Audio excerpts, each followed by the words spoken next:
pierre comme ça. Alors on comprend maintenant pourquoi en France, maintenant aujourd'hui, Zemmour, qui est un juif algérien, il veut représenter la France. Il a complètement perdu la tête, quoi. Parce que un juif algérien qui veut représenter la France, comment mais oui, enfin, non, il faut savoir que jusqu'à moment où il se présente en politique, il allait tous les Shabbats à la synagogue. Ouais, tous les Shabbats à la synagogue.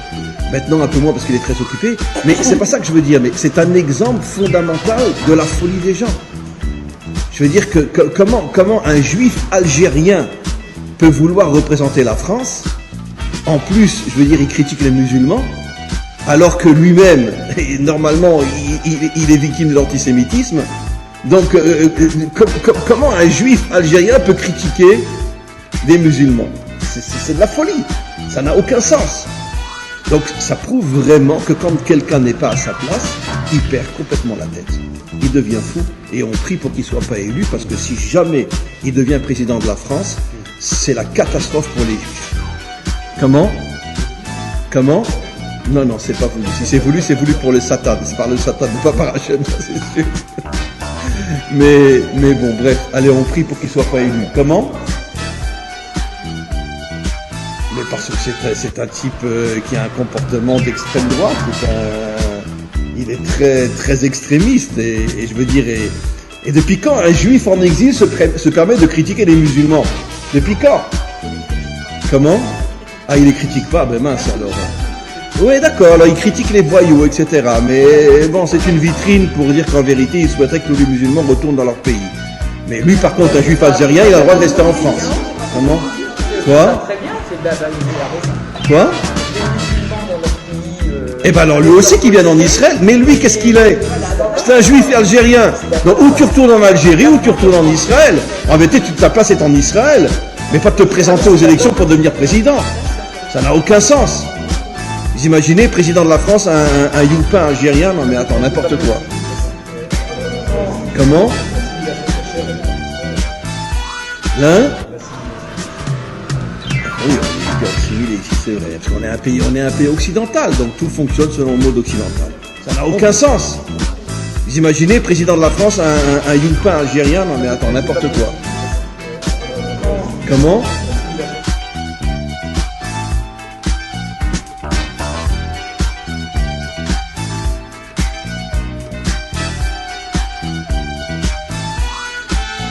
Vous avez beau le nier avec sourire, parce que c'est l'une de vos forces, c'est d'essayer de mettre du sourire. C'est d'essayer de mettre du sourire dans les horreurs que vous racontez. En général, vous ne mettez pas de sourire dans les bêtises que vous racontez. La question n'est pas seulement celle de l'assimilation. La question que je n'ai pas entendue. Ah ça retourne. Oui, ça retourne. Mais c'est normal, quand on est obsédé par soi-même, on n'entend pas les autres. Le problème, c'est qu'avec vous, évidemment, le racisme, l'immigration, c'est quasiment votre identité. Alors, voyons. Bah oui. D'abord, un petit bain voyons. On va les compter ce soir. Ah bah oui, ça c'est quand vous savez pas quoi dire, il y a le petit bain voyons. Non, écoutez. Allez, là, on va se calmer. perdre du temps. S'il vous plaît, arrêtez de parler comme ça. Je vous parle comme je veux. Non. Vous n'êtes pas encore président et quand bien même vous le seriez, je vous parle encore comme je veux. Moi, s'il vous plaît, Emery, laissez. Ouh là là.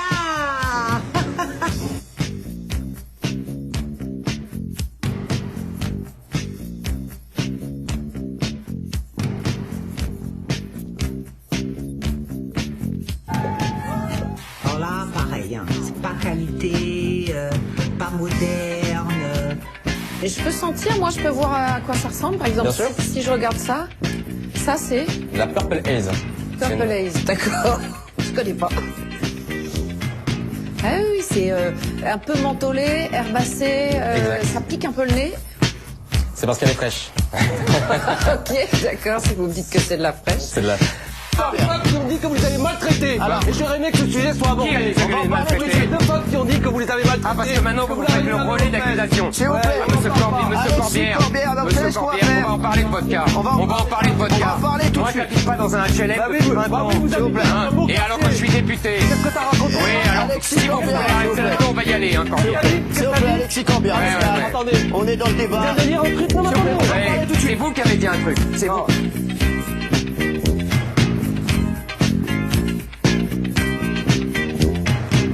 Oh, pourquoi ne voulez-vous pas entendre ce que je suis en train de vous dire? C'est-à-dire que des gens comme vous, il y a encore 2 ans ou 3 ans, disaient, quand on passait ces témoignages de gens qui trouvaient la vie infernale dans ces quartiers de vivre ensemble, on vous disait, mais vous êtes d'extrême droite, c'est du complotisme, cela n'existe pas, vous êtes en train de jeter l'opprobre sur le reste de la population. C'est exactement le même raisonnement que vous avez tenu sur les effets induits du vaccin, pardon, disant, mais ce n'est pas vrai, ça n'existe pas, c'est tout à fait résiduel. Dire le contraire. Mais non, vous êtes aveugle sur tout ce qui vous dérange. Vous avez cautionné l'omerta, vous avez cautionné un conformisme, et maintenant vous vous plaignez en disant qu'en effet, ce n'est plus un Allez, on change de sujet. mais une insécurité. On change de sujet parce que c'est compliqué, Alain. Franchement, vous êtes d'une immense honnêteté. Écoutez, non, mais c'est compliqué, Alain, parce que vous parlez tout le temps. Franchement, voilà, Maître Jakubowicz, insupportable.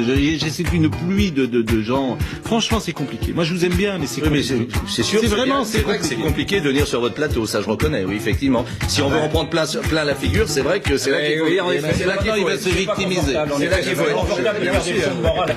Il se victimiser. On ne vous laissera pas le monopole. On vous laissera pas. Ils parleront maintenant.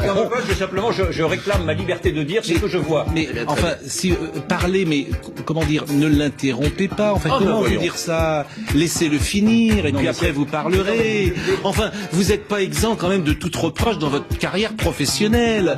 Vous avez quand même pris. Dire là. Vous avez parfois pris. Je ne suis pas exempt de comme vous, comme moi, oui, comme nous tous. Mais où? Vous avez parfois pris la parole. Vous fassiez mon procès. Mais non, mais vous faites le nôtre. Non, mais on est. Donc vous êtes pas. Franchement, Alain. Vous avez dépassé la limite. Mais pourquoi? Vous avez dépassé la limite. Mais pourquoi? Ce que vous venez de dire est probablement inacceptable et je ne l'accepte pas. Je ne suis pas exempt de reproches. Vous êtes dans ma carrière professionnelle. Tous. Mais moi non plus. Mais moi non plus. Je vais vous quitter. Mais moi non plus. Mais cher Alain. C'est scandaleux. Mais pourquoi c'est scandaleux? C'est scandaleux. Mais pourquoi c'est scandaleux? Alors illustrez. Allez, je ne suis pas. Faites mon procès. Allez-y. Je fais pas votre procès. Je dis de la même. Vous n'êtes pas exempt de reproches dans votre vie professionnelle. Alors je vous réponds. Je vous réponds. Vous m'avez traité d'irresponsable. C'est tout simplement dégueulasse que vous n'êtes. Vous m'avez traité d'irresponsable tout à l'heure.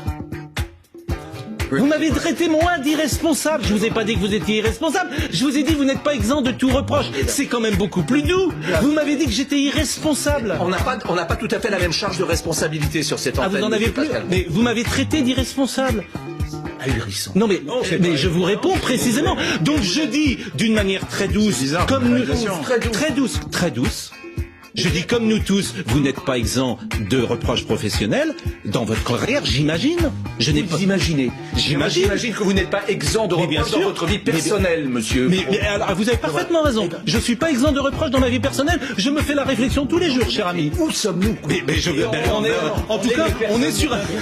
C'est tout. Ce que je veux vous dire, c'est que quand vous donnez la leçon aux uns et aux autres, matin, midi et soir, quand vous donnez la leçon, je me permets de vous dire, vous n'êtes pas exempt. C'est quand même pas une insulte. Vous me dites que c'est dégueulasse de vous dire ça? Absolument dégueulasse. Ah bon, bah écoutez, si vous avez l'air de sous-entendre. Évidemment, enfin. Mais rien. C'est bizarre de dire ça si on n'a pas un exemple. Rien. Je dis simplement comme il attaque Yvan, comme il traite d'irresponsabilité. Voilà, on a tous sans doute dans nos vies professionnelles des reproches à nous faire. Ni plus, ni moins. Ah bah c'est peut-être vous qui pensez à quelque chose. Non, pas du tout. Ah bon, j'ai l'impression que vous pensez à quelque chose. Bon, avançons. Ça part en vrille. Non, mais soyons gentils. Comment? Je ne sais pas. Bon. Ça part en vrille. On découvre Paris, je découvre Paris aussi avec le taxi, donc merci à toutes et tous. C'est dur en ce moment, il y a des travaux, c'est vrai, mais Paris va être encore plus belle. Et moins il y aura de voitures particulières, plus les gens prendront le taxi, donc on est ensemble.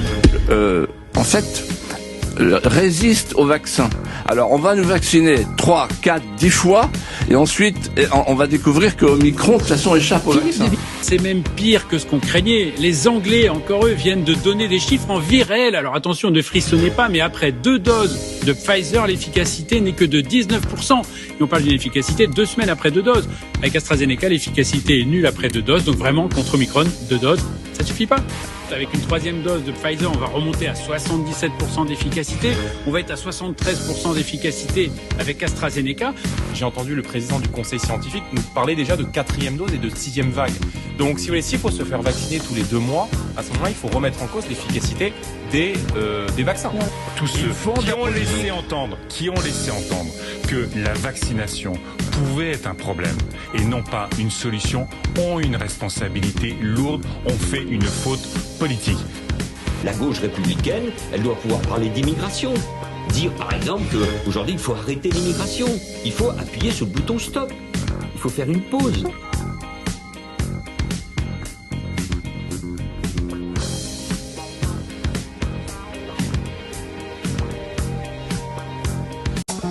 Les rues de Paris ne sont plus sûres. Vous savez que dans certains quartiers de la capitale, les Arabes n'osent plus sortir tout seuls le soir. Ils sont là. David Vincent les a vus. Pour lui, ça avait commencé pendant une triste nuit, le long d'une route solitaire de campagne, alors qu'il cherchait un raccourci que jamais il ne trouva. Les enfermistes, les alarmistes, les pessimistes. Il n'y aura pas de trêve des confineurs cette année, ils sont là. Non, là, je pense qu'aujourd'hui, c'est à chacun de prendre la mesure du problème, la mesure de sa responsabilité, la mesure de sa capacité à protéger, le fait que, effectivement, si on a prévu de danser à 25 dans une pièce, ça, c'est complètement débile, quoi. Mais c'est vraiment débile. C'est pas très esprit de Noël tout ça, Caroline. Les fées Carabosse ont toujours le beau rôle au-dessus du berceau. Elles assènent leurs paroles maléfiques comme si le scénario du pire était inévitable. Les 8 prochains jours seront décisifs. Tout ce cirque de comédienne, quoi. Je pense qu'il faut lui donner un point. Oui, non, pour son interprétation, et alors quoi? On n'encourage pas ces comportements-là. La vaccination des 5-11 ans est désormais possible. Pas de temps à perdre selon la maman de la fille. On est tous vaccinés dans la famille, y compris le frère et la sœur, et on le fait parce qu'on pense que c'est important, et important de se protéger, et avec le nombre de cas qui augmente, c'est bien, voilà.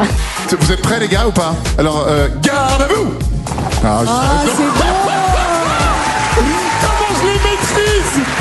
Je les ai tellement maîtrisés. Tu te calmes. Daniel, il y a plein de gens qui n'ont pas du tout envie qu'on suive leurs faits et gestes, même s'ils n'ont rien à cacher. Non, mais Estelle, c'est une sensibilité qui est différente. J'entends bien, mais au fond, ils ont peur de quoi? Mais oui, mais c'est les gens qui n'ont pas envie d'être tracés. Mais je sais que c'est au cœur du sujet, mais j'aimerais comprendre. Mais tracé de quoi? Mais parce que mais ça va intéresser qui que tu sois allé chez Lidl hier faire tes courses? Non mais Daniel, après c'est quand même embêtant. Mais je comprends pas.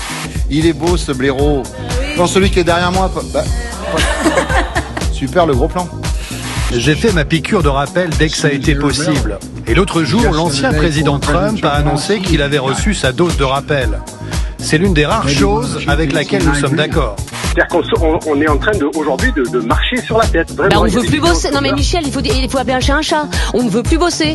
On ne veut plus faire de métiers difficiles. Oui, ça c'est une autre réalité. Vous iriez dans les entrepôts Amazon faire des métiers super durs de conditionnement. Vous iriez faire des métiers. Excuse-moi, pourquoi on n'irait pas? Pourquoi on n'irait pas?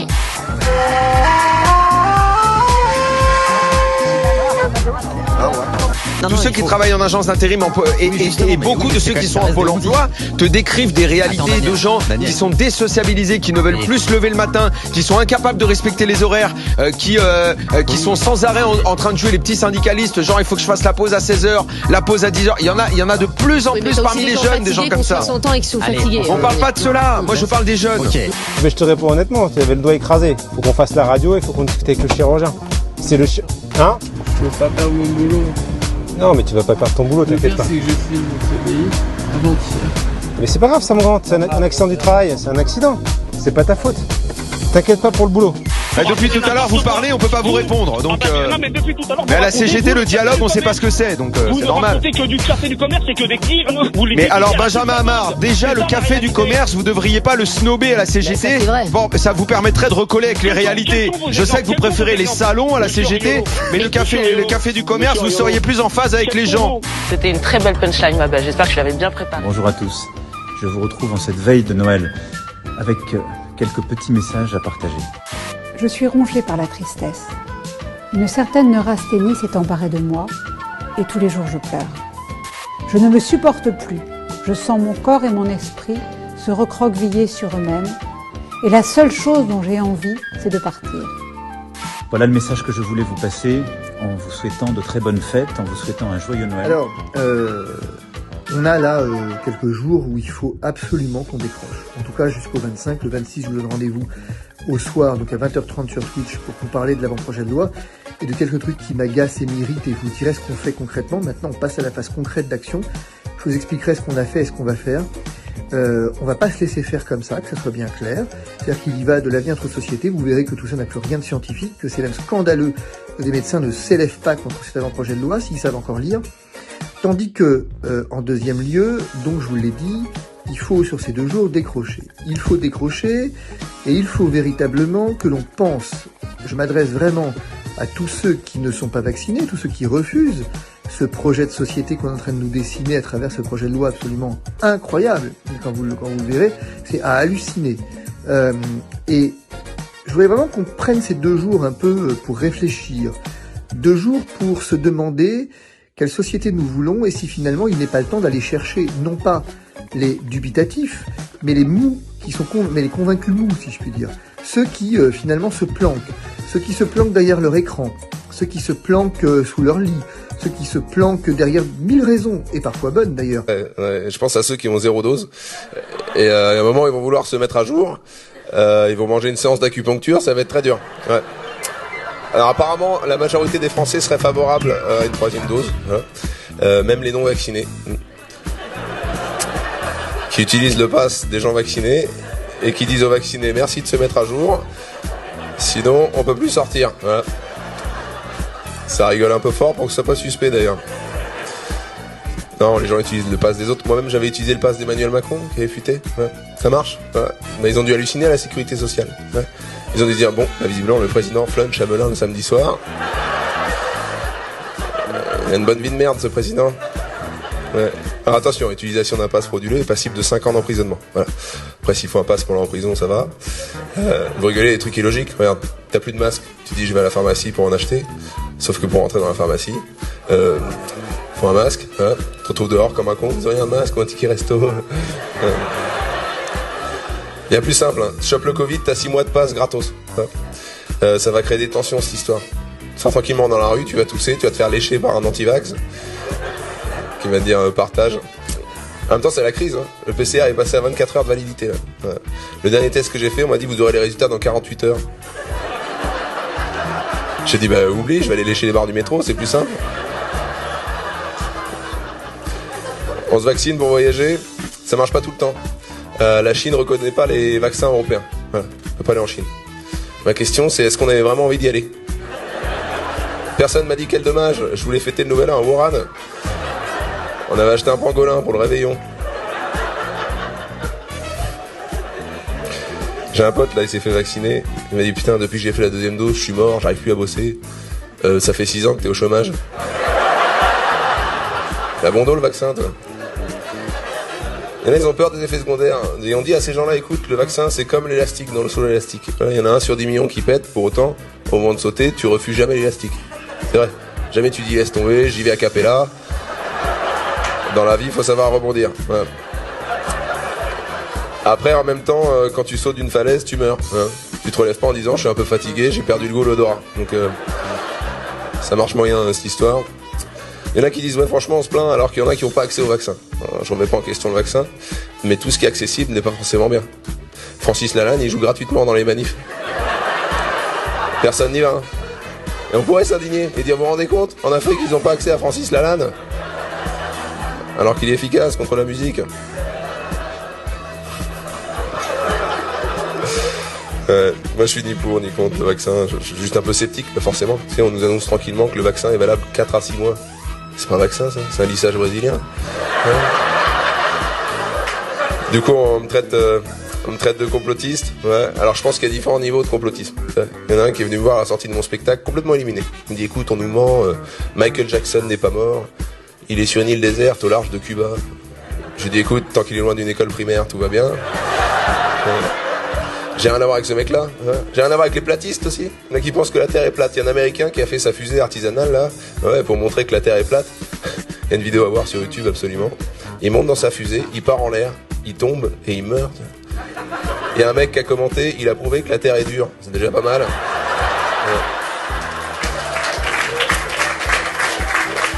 J'ai rien à voir avec ces mecs-là. Après, je critique quand même la situation politique actuelle. Et dernièrement, on m'a dit arrête de te plaindre. T'as vu ce qui se passe à Rotterdam, en Autriche? C'est vrai qu'il y a pire. En Autriche, un projet de loi pour enfermer les non-vaccinés. Même les complotistes sont complètement dépassés. Ils disent, bah attends, on n'a pas prévu ça, t'es sérieux? À Rotterdam, ils tirent à balles réelles sur des manifestants pour des raisons de santé publique. Et ils disent, c'est des tirs d'intimidation. Mais ils sont pas intimidés là, ils sont morts. J'ai mangé un gros scénic familial de face, à 110 km/h. C'est pas comestible. Voilà. N'essayez pas. Ça se digère mal. Eh Rabidou. Ouais Ralmo. T'entends, c'est rythme d'abé. Ouais, ça fait lancer les reins. Tiens, j'ai mis dans les reins, tiens. Allez,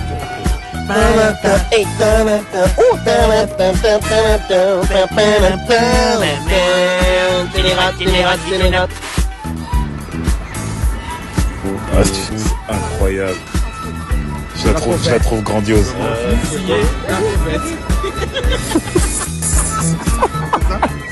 Elle est morte.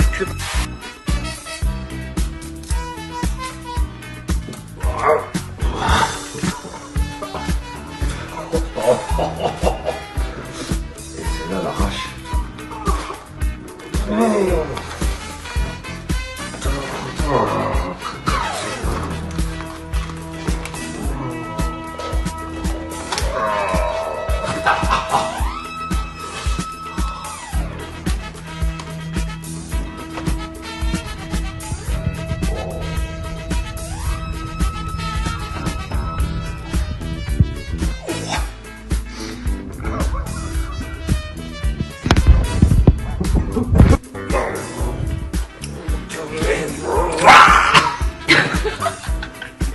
Ils sont environ 5000 à battre le pavé à Londres.